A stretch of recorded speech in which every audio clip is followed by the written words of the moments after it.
educational tour.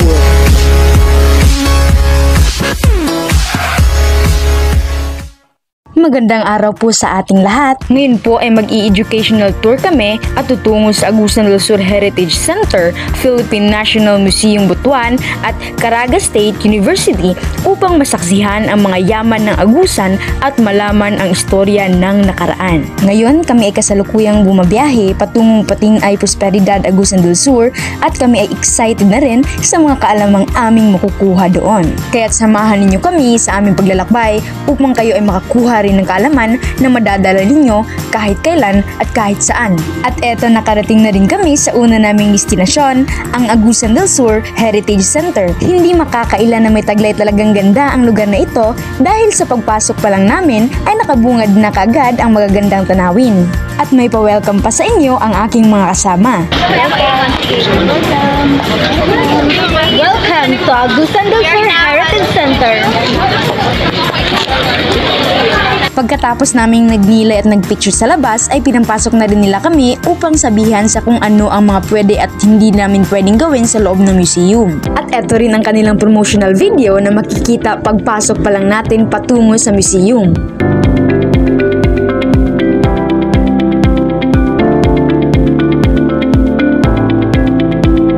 Dahil marami-rami kaming nag-tour at 4 na bus nga ang aming naarkila ay pinauna nang pumasok ang bus number 1 at natapos na ang unang grupo at dahil nga kami ay nakasakay sa bus number 2 ay pinapasok na rin nila kami.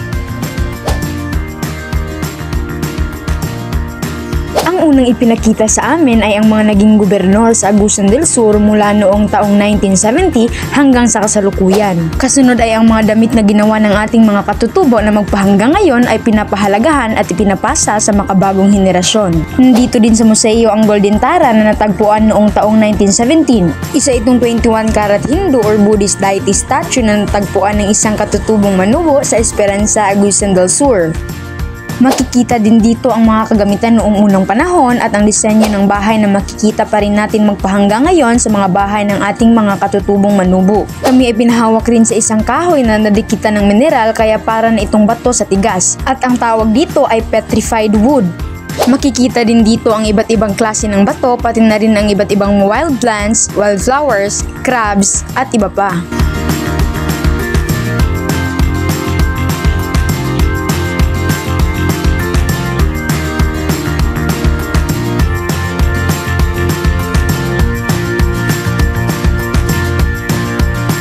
Dito naman sa bahaging ito ay na-amazed kami dahil sa mga kagamitan na pandigma na natagpuan dito lamang sa Agusan del Sur na ginamit noong World War II.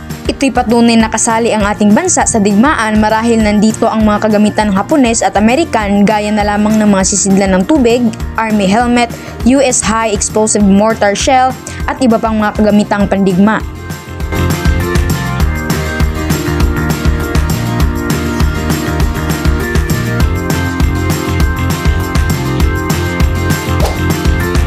Ito naman ay ang mga kagamitan at mga bahagi ng hayop gaya na lamang ng ngipin ng elepante, sungay ng usa at iba pa.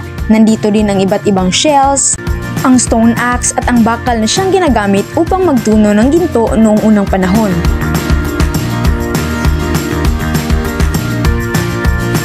Natapos na kami sa Agusan del Sur Heritage Center kaya kami ay bumiyahe na naman patungong Butuan City upang puntahan ang Philippine National Museum Butuan na matatagpuan malapit sa kanilang kapitol.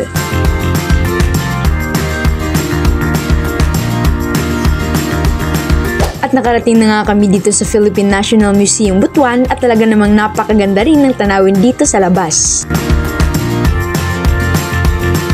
Pagkatapos nga naming mag-video at mag-picture sa labas ay pinapasok na kaagad kami ng mga staff sa loob upang bigyan ng brief information patungkol sa mga nakapaloob sa museo at sinabihan na rin kami sa mga hindi pwede at pwedeng gawin namin sa loob ng museo. Marahil nga ay bawal mag-video sa loob at tanging paglilitrato lamang ang pwede ay sumunod talaga kami sa patakaran ng museo. Dito makikita natin ang iba't ibang mga artwa gaya na lamang ng damit, tela at mga accessories na ginagamit ng ating mga ninuno noon.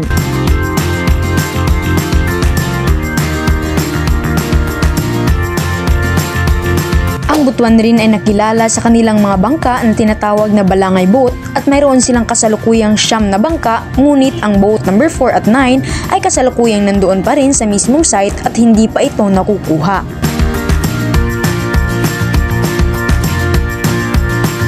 Marami pang mga koleksyon dito sa museo na hindi pa namin nakita dahil kinulang na rin kami sa oras.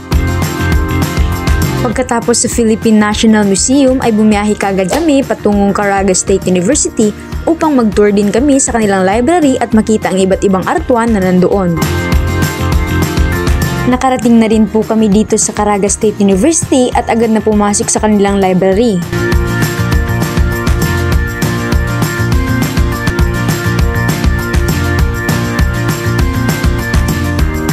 Nakaupo muna kami dito sa kanilang lobby at welcome kami ng mga faculty and staffs upang makapagsimula na kaming mag-tour. Sa lobby pa lang ay talaga namang napakaganda na kaya't nagsimula na kaming umakyat sa second floor. Makikita dito ang iba't ibang paintings na sa isang tingin mo pa lang alam mo na mayroon itong nais ipahiwatig. Dito sa second floor makikita ang kanilang mga books at mga lugar na pwede kang magbasa at makapag-relax. Hanggang doon sa third floor ay makikita pa rin ang ganda at ang mga kagamitan na magkakatulong sa lahat ng mga estudyante dito sa Caraga State University.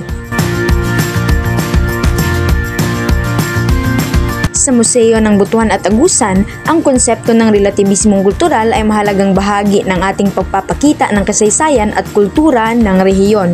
Sa pamamagitan ng kanilang mga exhibit at artefakto, ipinakikita ng museo ang iba't ibang aspeto ng buhay at pananaw ng mga sinaunang mamamayan ng Butuan, Agusan, pati na rin ang buong rehiyon ng Caraga na nagbibigay diin sa kahalagahan ng pag-unawa at paggalang sa ating kultura at tradisyon. Sana sa pamamagitan ng relativismong kultural na kung tayo ay bibisita sa mga museo na sana ay magbukas ang ating isipan at maunawaan ang konteksto at kahulugan ng mga bagay na ating makikita na nagbibigay daan sa mas malalim na pagpapahalaga at pag-aaral ng kasaysayan at kultura ng ating rehiyon.